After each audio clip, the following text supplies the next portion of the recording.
All right, let's see if we're back. Thanks for sticking with us. If you did, we didn't have a bunch of people in chat, so it's good that that happened early. Not sure why, but we just randomly lost connection on Skype. So hopefully this works and we can get sort of a full show in. We're just going to go for about 30 to 40 minutes and get out of here before 5 Eastern. So you guys will have plenty of time to make your lineups. All right, so 2-game slate strategy we talked about just being different. It's working. All right, sweet. Perfect. Yeah, so let's just go through both of these games quick, and then kind of just we'll make some crunches, talk about anything that sticks out to us, maybe play around with different uniques, and maybe not say exactly what we do on the 2-game slates because I don't think there's a ton of skill involved in 2-game slates, but just sort of get you looking at Cruncher, kind of a sneak peek at what Cruncher can do for you. So let's go Carolina and Columbus. This is the early game. We will have quite a big gap in between start times. This one starts at 7 Eastern. We have Curtis McElhinney, I believe. Could be Mrazek. Yeah, it's still undecided, so I guess we'll figure that out. Luckily, it's the first game. Yeah. So we should know by 6:30 Eastern who's starting for Carolina. Doesn't make that big of a difference as long as you know who's starting. Yep. They're both in the 7K range. Going up against Sergei Bobrovsky. He obviously sat last night, first game of the season. Now we'll start the home opener for Columbus. Both these teams played last night. 2.5 implied total for Carolina, 3 for Columbus.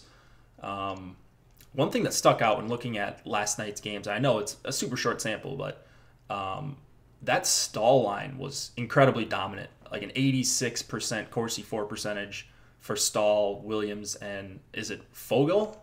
Yeah, Fogle. Fogle, yeah. So yeah, man, they dominated. Yeah, like They 86%. It was impressive. Yeah. Man, that's a line that I feel like I want to go back to tonight, just seeing that. I know it was against the Islanders. This is a tougher opponent. They're on the road. I get that, but I don't see them having super tough, even strength matchups. I didn't know if you caught that as well, looking through stuff. Yeah, they were going against the Brock Nelson line. Nelson, Eberle, and Anders Lee. And yeah, they destroyed them. They matched against them pretty hard. So I guess going forward, we can see the way that Carolina is going to match their lines. It looks like the Aho line was going against the Barzal line, and then Stahl's getting second line duty. So something to keep in mind on future slates.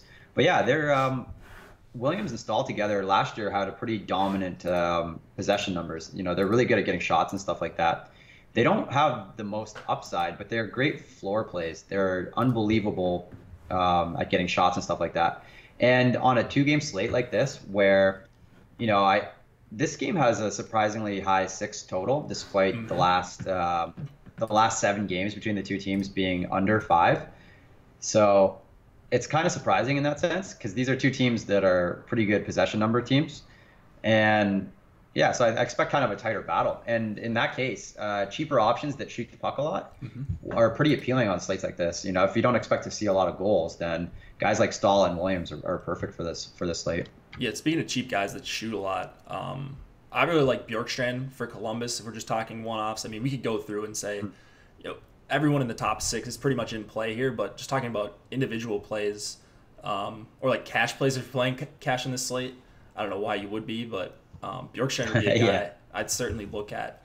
There is some confusion about who's going to be slotted in on the other wing on that second line next to Wenberg and Bjorkstrand. Yeah. Are you seeing Milano or are you seeing Foligno? Because I know Foligno did get moved down at some point during that game. Yeah, look, I guess we probably have to wait for warm-ups on that one. I know Tortorella's not going to tip his hand at all before a game. Yeah, so Foligno and Milano moved a little bit. Milano only played 8 minutes last night, though, so I don't really expect him to be in the plans there. Yeah, he seems to be forever in the Tortorella doghouse. Yeah. You know what I think? I think it's more likely that Foligno double shifted with the fourth line and the second line, or whatever the third line, whatever you want to call that, because he played the most minutes of all forwards last night. He played 24 minutes. So, and then Milano only played 8. Okay. Any like does one line stick out to you on this in this game? Like, is it the Panarin, Atkinson, Dubois line? I mean, obviously a great line. Yeah, Salary's I not a mean, huge yeah, concern. it's hard to go away from them. Hmm. They're gonna be popular, of course, and ownership does matter on this one. But if you're doing if you want to do something a little different, Anderson and Jenner last night were one of the best line at even strength, largely due to their matchup. You know, they were going against the Athanasiu line, which isn't great defensively, Athanasiu and Vanek, but they led the team in even strength shot attempts, both the two of them. And Jenner does see a bit of power play time, so I kind of like him a lot as a punt option there. So I don't mind that second line. The only thing I'm worried about is that they might go up against that stall line. Hmm. So it's a bit concerning there. I think, yeah, it's hard to say with this game. I don't expect the six goal total. I don't know. It's kind of tough matchups on both sides. Yeah, I said 5.5 off the top, and then you said 6, and I refreshed Pretty it. sure And I it saw did, no, it 6. did. It did turn into 6. It went up, yeah. So I thought I refreshed it right before the show, but maybe it even changed since then. Another thing that stuck out to me in this game was that Dougie Hamilton's still not listed on the power play. Yeah. I mean, I think that's That's ridiculous. crazy. Yeah. I mean, he's 5,200. He's a guy that I think it kind of works for this slate. Like, maybe that gets his ownership down a little bit because people don't see the PP time. He's still going to shoot a ton at even strength just for the season. Like Well, look at his game last night. He still put up a pretty decent game, right? I didn't see his actual results. I think. Let's What see. did we see? Yeah, he had an assist, 5 shots on goal. Yeah, exactly. And in only 18 minutes too. He was under 20 minutes last night. It looks like Brendan Moore spread the ice time around among defensemen. So Falk led the team with 21, and then Pesci with 21, Slavin with 20, Hamilton 18, Van Riemsdyk 18, and DeHaan 17. So they spread it out a bit. Maybe they're anticipating the back-to-back, but Hamilton should be logging a lot more minutes. Yeah, I thought he'd be up more like in that 22, 23, 24 range, being Yeah. on top pair. And maybe he is. Maybe and, tonight we see that. Yeah. Maybe with the back-to-back, yeah. especially if they let him play in the power play. You know, those extra couple minutes are obviously huge for DFS. Yeah, so I don't really have a ton on this game. I mean, I don't have a ton on this slate really, but just a couple things that stuck out to me. And then Zykov, we don't know necessarily where he's going to slot in as well. Yeah, Um, he moved too. Yeah, so it's just kind of a lot of uncertainty, and you throw in the fact that He seems, the way they used him last night, he seems to be more of just a power play guy, I okay. think. Um, And same with Justin Falk. You know, he's taken what should be Hamilton's spot on the top power play unit. He got a lot of shot attempts on the power play, but he did nothing at even strength. So it depends how you see this game playing out. If you think there's going to be a lot of penalties, then someone like Falk is interesting. But if not, then someone like Hamilton is way more interesting to me. yeah, I think I'm going to be having the most Hamilton. He just pops so much Yeah. in my projections because of how he shoots at even strength. So hopefully ownership down a few ticks playing every combination. But yeah, I mean, I like both teams. I think I prefer that stall line and for talking ownership on the Carolina side. And then I do like the second line with Wenberg and Bjorkstrand, especially on the second line for Columbus. So I wouldn't just be looking at the first lines in either of these two games if you're new to NHL DFS. Yeah, that's the key, I guess, on this slate is you can now really look to those third lines on every team, second, third lines. Yeah, They become way more in play on shorter slates. for sure. All right, you got anything else on that game? I like Bobrovsky looks like the best goalie on the slate by far. Mhm. You just look at what Carolina did last night with their shot volume and having a hard time scoring. And then on the back-to-back, Bob is rested playing at home in their home opener. I think, he's very expensive, but on this slate, other than the defenseman, there's really not a lot of expensive players. So I think you can definitely afford him easily. Yeah, salary. If you weren't on Carolina players. Yeah, salary is just not a huge issue today. Playing around with builds, you can pretty much get in whatever you want. You can take one of the guys that are near 7K, and only Panarin. He's the only skater that is 7K or above. So you're going to be able to do pretty much anything you want. Besides maybe stack up the top line for Columbus and all like Burns and multiple top lines would Carlson. be Yeah. tough. Yeah. So And you wouldn't want to do that anyways on a 2-game slate. Those guys are going to be so highly owned that it doesn't make sense to play all the chalkiest players. All right, let's go to the late game. We've got San Jose and LA, the Kings. Is it going to be Martin Jones? Because I would think so. Oh, it is. He is confirmed. Yeah, it's Jones. Yeah. All right. He's played. He had a pretty bad preseason, and he was terrible in the first game, I believe. The Sharks dominated that first game in shots on goal and stuff. Mm-hmm. And yeah, he just wasn't very good, but he does. You mentioned that he plays well against his old team. How much, just in general, as a general question, how much do you weigh kind of narratives? I know in MLB very little. It's just a slight. For me, it's just a slight edge. Like maybe he shoots a little bit more. Different. Or I'm sorry. I guess for a goalie it'd be different. Like I wouldn't know how to factor that in at all for projections. But for like a skater, No. So it's for me, it's not something that's easy to factor in that way. It's hard to quantify. It's just maybe a slight, you give a slight bump if it's really close. If the projections are close, I'd give him a slight edge if he had a good matchup. Okay, cool. Yeah, awesome. So it's going to be Martin Jones against, we think, Jonathan Quick. There's no back-to-back for LA, as we talked about before the show. So probably going to be Quick here. 2.85 implied total for San Jose, 2.65 for the Kings. We've got the new top-line toy, Ilya Kovalchuk at 5,700 on DK, paired up with Kopitar on the top line. They're both top power play. Are you under the impression that that's going to be one of the chalkier lines tonight, or at least one of the chalkier combos? I don't know if iFollow gets that type of ownership, but what do you think about that top line? Yeah, that's interesting. I don't know how people are going to react to the Sharks' first game. Mm-hmm. They were big favorites, and then they came out kind of flat. They didn't have a great game. So I don't know if people are going to overreact, or they still think the Sharks are going to be the favorites in the West and they're going to jump back on that side of it. Or maybe they see that, Anaheim, who was expected to be not a very good team, had such a good game one against them, and now they want to go to the Kings. So yeah, it's a bit tricky there. I think that a guy like Jeff Carter's popular sometimes, but I think everyone's going to want to play the new toy in Kovalchuk. Everyone's going to want to have a piece of him, most likely. Yeah, that's kind of what I thought as well. Yeah, it's just tricky. Yeah, 5,700 is a good price too. Yep. I really don't know what to expect from him. He's a complete wild card on this slate. I'm kind of glad that he's debuting on the short slate though, so you don't have to invest too much in playing or fading him. Right, I completely agree. I asked because I'm more interested in the second line. I think as an entire stack, Carter, Pearson, Toffoli. This is a line that I rode pretty hard last year. They've got the metrics. I think they're going to have decent matchups in this game as well. San Jose, I think, more of an average defensive team. And obviously on the road here, they did a good job in possession in that first game against Anaheim. But, how much do you respect Kopitar in terms of his hard matching? He's one of the top guys you want to avoid. Is that correct for you? Yeah, exactly. I don't like to go against him. And I would assume he goes against the Thornton-Pavelski line, right? Yeah, that's exactly what I thought as well. So Thornton-Pavelski. Yeah, so I generally like to avoid that, yeah. Yep. So I think if I'm going to the Sharks, that top line, it's going to be mostly just Pavelski one-offs, or maybe like Pavelski Burns, Pavelski Carlson, if I've got two spots left where I can afford these expensive skaters.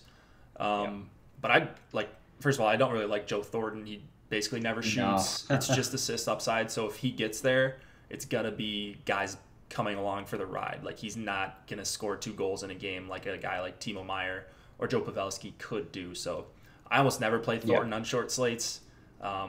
He's just not my kind of DFS player. And he's 45. Yeah, he pretty much has to be free for me to play him. Yeah. Couture, Hurdle, LeBanc. What's your interest in that line? I like the second line. I like the second line somewhat, but I also like the third line for the Sharks. I think that one is worth playing just because they'll see more of the depth of the Kings, which is clearly weaker than the top 2 lines. Are you worried about Sumela being? I think he was down on the 4th line. I think he was in between Carlson and Sorensen at some point in the last game. I was looking at that this morning. And because I saw that Kane and Donskoy were with Pavelski at some point in the last game at even strength for like 4 minutes. So it wasn't just like a shift. Oh, that's interesting. So that's, I don't know, that's something that I looked into a little bit. I didn't know, I didn't stay up to watch that game. I missed the last that parts one. of it. So I didn't know if you maybe caught something. I know they were trailing in that game against Anaheim, so that could have been it. Maybe they were just going with the shorter bench and trying to get Pavelski to double shift, but it's just weird that Well, it's possible. And then didn't you mention something about how the news came out that he was maybe not in the lineup, Sumela, Yeah. leading into that game? Yeah. Yeah, I think it's something you want to keep an eye on. I was just looking at the Sharks Twitter feed, and then they put out that lineup with Kane, Suomela, and Donskoy as the third line. So I don't know what that's based off of, but that's the official San Jose Sharks Twitter feed sent that out. Yeah, Kane's a really fun GPP one-off. I think a lot of people will be there just because he gets power play time. He's 6,200, and they're going to have money to spend up just because, if you're not stacking the entire best plays for Columbus, you're going to have a bunch of money left over. So the full stack, I think, will go pretty under-owned with Sumela, Donskoy, and Kane. That's going to be a line that I have a lot of exposure to. Yeah, I like it. Yeah. I think it's probably the best way to go for me on the Sharks, especially on the 2-game slate, is that third line. Okay, awesome. Carlson, Burns, do you have a lean there? I'm assuming it's going to be Burns until further notice. Yeah, for the most part, he's the shooter. He's got the better floor. Carlson, I didn't check the ownership in the first game. How people were reacting to that, was I don't know if you saw any of that. If you could tell how high owned Carlson was relative to Burns. But it could be, in ownership, then, Carlson's more appealing. But just in a vacuum, Burns is the better play, just given his floor.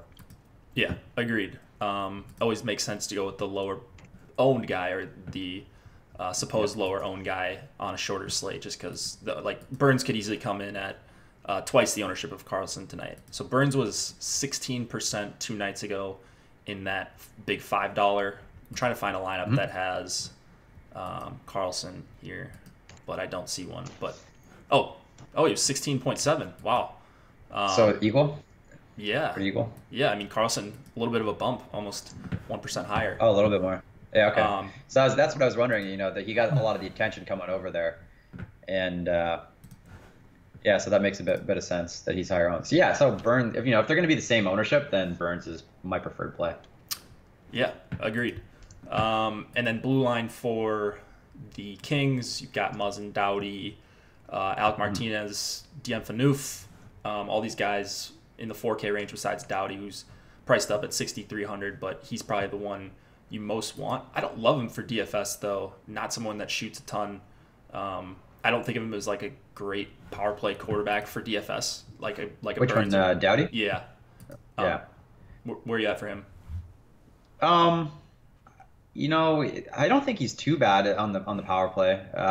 He's not a volume guy. He's not a floor guy like someone like Burns, but he does have that upside. I'm just not sure I like the way they have their power play arranged now, because last year they had Carter up with Kopitar and Doughty in them. Maybe Kovalchuk's a boost for them. Maybe that helps. I don't know. Well, I guess we'll have, kind of in the dark right now, so you have to make an assumption there.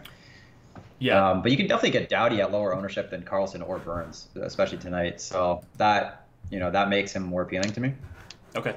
And then I'm looking, I see Muzzin on the top power play as well at actually 2 different sources.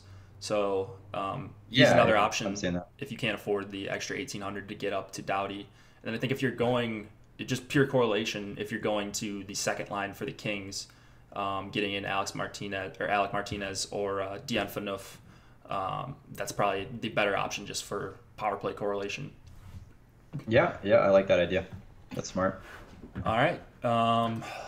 Let's see. Small crowd in here today, but we can just run some crunches, talk through them, anything that sticks out. I don't know if you wanted to try like a power play or something like that. Let's see. Yeah, you know what I'm thinking tonight? I mean, we can play around with adding 2 stacks together. But personally, if I was going to attack this slate, I would consider just using 1 stack and then using fillers for the rest. Maybe a 4-man stack or something like that. It's just an idea for strategy. Okay. Would you want to do here? Let me share my screen with you. Hopefully this doesn't make our call. I can see on the YouTube at least. You don't have to share. Yeah, maybe don't share with me on the Skype. Okay. Yeah, you're just gonna be behind a little bit. Yeah, I'll be a bit behind. Okay. So do you want to do all players? Like you want to include defense in the four-man stack? That's an interesting idea. Yeah, I think so. Yeah, yeah. Do something like that, Okay. and then we can do maybe whether it's power play or even strength, one of those lines. Okay. So yeah, I guess maybe we can describe what's each of these options are as well for some of the newer users that don't really have experience with Cruncher though. Yeah. So this is the team stacks tab. You've got your stack size right here. Obviously, you can do up to 6 on DraftKings, 6 skaters, and then you can also include the goalie in that. So you can get up to 7 players from one team, provided that you're taking players from at least 3 different teams on every slate. So right now we've got a 4-player stack. It's going to come up, including defensemen. So we have line 1, line 2. We'll just keep it like that for now. See what we get. If we didn't want to include defensemen here, we just click this right here, and then this. Yep. You could play around with these as well, but just for the sake of getting different lineups that we can look at, I'll just keep these. Maybe even make it lower. Maybe we'll just go like 40%, so we don't get too much. And then I think you would have to decrease the stack size to 3 players if you were going to go with forwards only. I could be wrong in that, but I think you're actually right. Yeah, I was playing around. I was trying to figure out how to get 6-man stacks today using the team stacks tab, and it was pretty difficult. I think for that, wouldn't you do something like? Wouldn't you just go like 3, 3, and then make one of them with defensemen, one of them with forwards only, and then just black out all but one team when you have to do that one by one? Yeah, so you have the same team on both sides. Yeah. One by one. Yeah, I tried doing that. It didn't seem to work. Interesting. So the one way I was able to get at least 6-man stacks were through the general tab, and then you just just for each team you just say minimum 6 players per team or something like that. That's true. That's something I need to investigate a little bit more. But because full team onslaughts are definitely viable on a 2-game slate for sure. Yeah, for sure. All right, let's do this. We'll leave. What's your take on keeping defensemen in for the flex position? For shorter slates, I'm more okay doing that. In general, I think I'd like to have center wing, but yeah, that's pretty much how I handle it. Larger slates, I don't usually have my defenseman included in the flex, but I think it's definitely viable in a short slate. Okay. All right, let's crunch this, see kind of what we get. I'm going to add some randomness so this goes quicker. Oh, we got 25. Let's do 30% randomness. 2 uniques. It's a shorter slate. Yep. I don't have my projections in there. You can get those if you subscribe to osmo.com. My projections are up on the tab, and you can just click them, download them onto Fantasy Cruncher. I guess you'd have to download them into Excel first, download them onto Fantasy Cruncher, and boom, there you go. All right, so I'm going to let you catch up here on the delay, but looking at what we've got, these first few lineups, you've got it's a 5-man Columbus stack with the entire top line. Jenner, Savard are the other wing and defenseman. Dougie Hamilton one off. I like that a lot.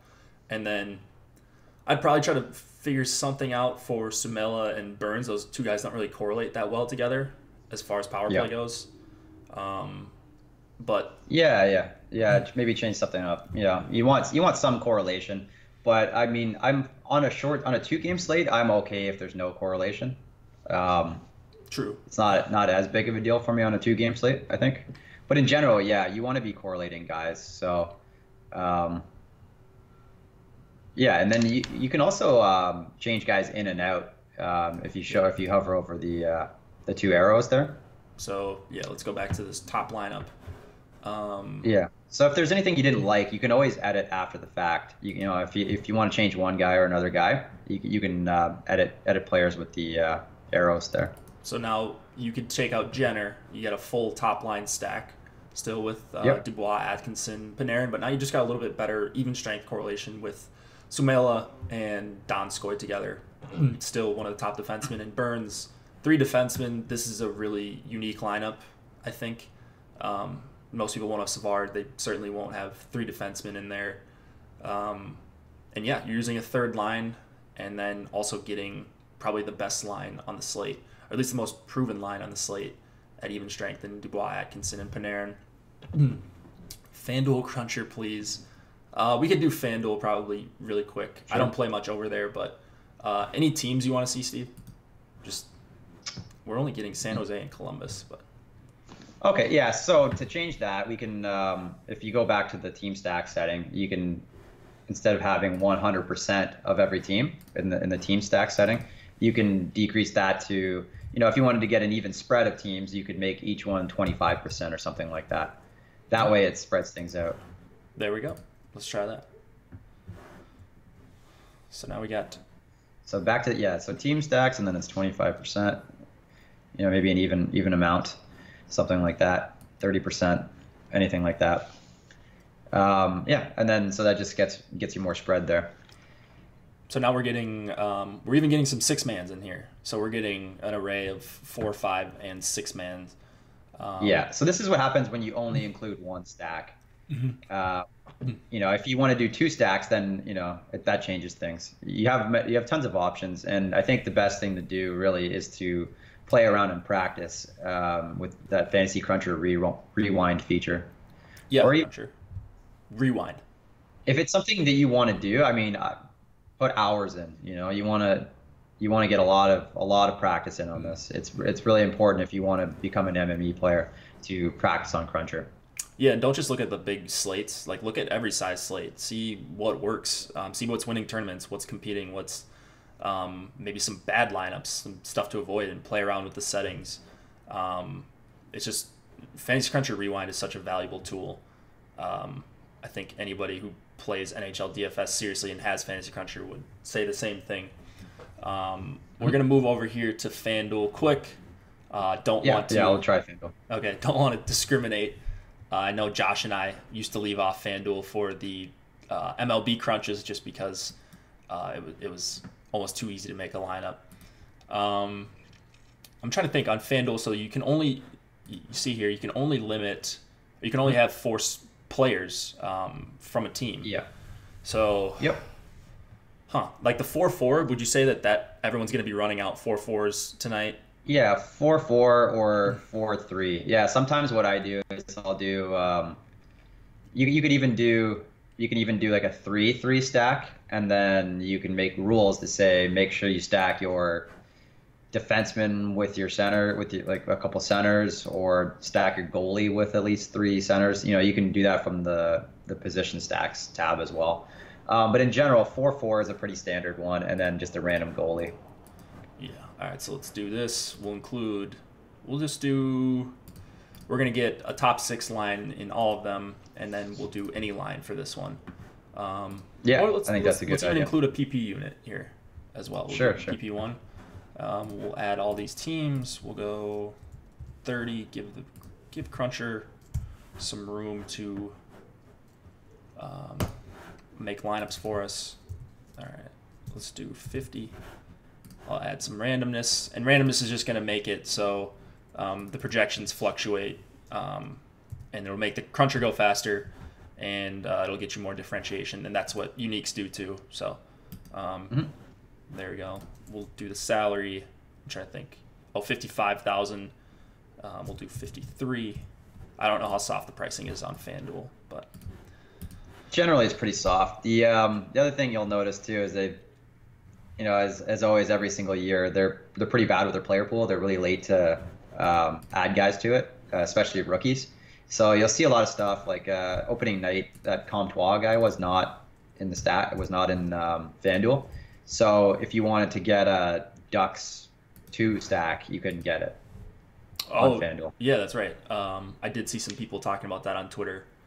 That's really frustrating. I'm sure we're going to have a lot of different instances of that this year on FanDuel. DK is a lot better at getting guys who are coming up And you can usually play them for like 3K if they're a winger, and sometimes $2,500 defenseman, which is really valuable. Perfect. All right. So okay, yeah. So we're getting some constraints here. Yeah. Maybe make one of the stacks just a 3-man stack.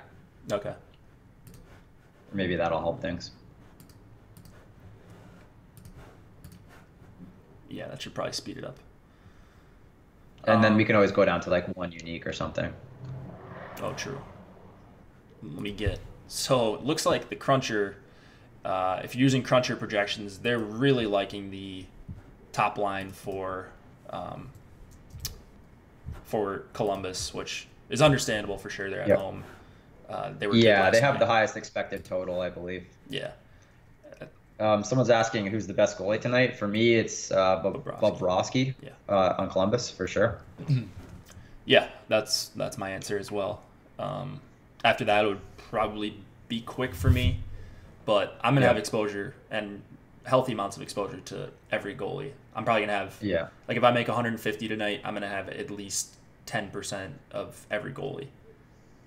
You know. Yeah, that's a good idea for sure. All right, so looking at what we have here, Kopitar one-off on top with Dubois, Panarin, Cam Atkinson. You got the second line for Carolina with no Stahl. That's pretty interesting. I think that the default projection for this Fogle guy is pretty high. Mm-hmm. So, personally, if I'm going through, I'm probably going to bump him down a little bit. Okay. I would rather have Williams with Stahl than with Fogle.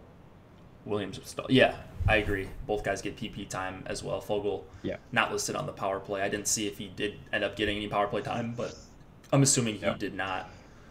He didn't have a lot of individual shot attempts playing with those guys last night, despite how many the whole line got. Oh. It was mainly Williams and Stahl doing the shooting. Yeah, I think he only had 3 shot attempts. I was looking at it this morning. Something low. And you can get this stuff on Natural Stat Trick, or can you look at individual stuff by game on Corsica? Yeah, for sure.